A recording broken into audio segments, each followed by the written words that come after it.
No tot és debatible en democràcia. En els darrers dies, els mitjans s'han fet ressò de la polèmica al voltant del cicle sobre la Guerra Civil, ara ajornat per Pérez Reverte, després de diverses renúncies a participar-hi.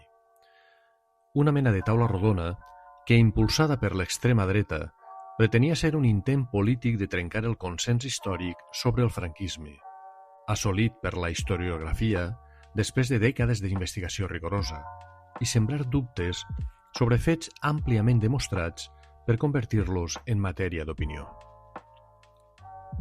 El debat és una eina noble quan es produeix dins d'un marc compartit de realitat, quan les parts accepten unes regles mínimes de joc, una base comuna de fets.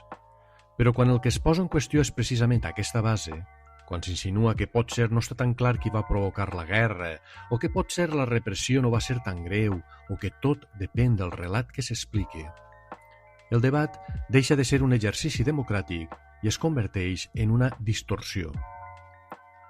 De sobte, ens descobrim obligats a explicar una vegada més que una dictadura va ser una dictadura, que un cop d'estat contra un govern legítim no és una opinió, sinó un fet, que la repressió, l'exili, les cunetes, els afusellaments, els camps de concentració, no són relats alternatius, sinó història documentada.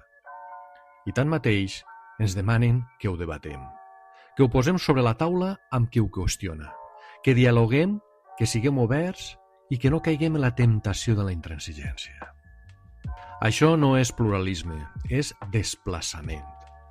Perquè sense adonar-nos-en, deixem de parlar de com reparar una injustícia històrica per començar a discutir si aquella injustícia va existir realment. Deixem de preguntar-nos què fem amb la memòria per haver de justificar que la memòria és necessària. I això desgasta molt més que la discrepància política ordinària, perquè afecta el sòl mateix sobre el qual caminem.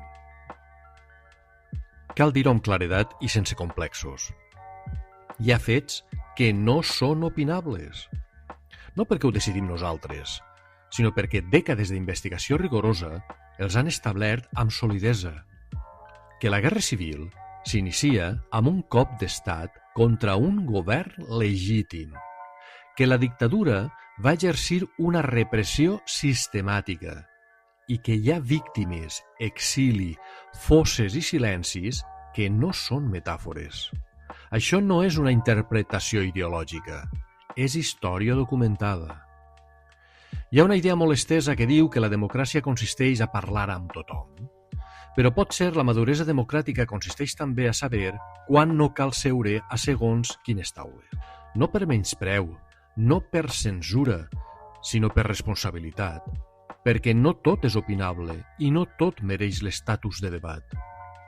Quan posem al mateix nivell qui defensa la democràcia i qui justifica una dictadura, no estem enriquint el debat, estem desdibuixant la frontera moral que el fa possible. I pot ser el gest més honest no és entrar en totes les discussions, sinó preservar l'espai on la realitat encara té sentit. Recordar que la memòria no és un relat entre altres, sinó una responsabilitat col·lectiva i assumir que, a vegades, la millor defensa del diàleg és negar-se a convertir en debat allò que ja no ho és. No és replegament, és fermesa.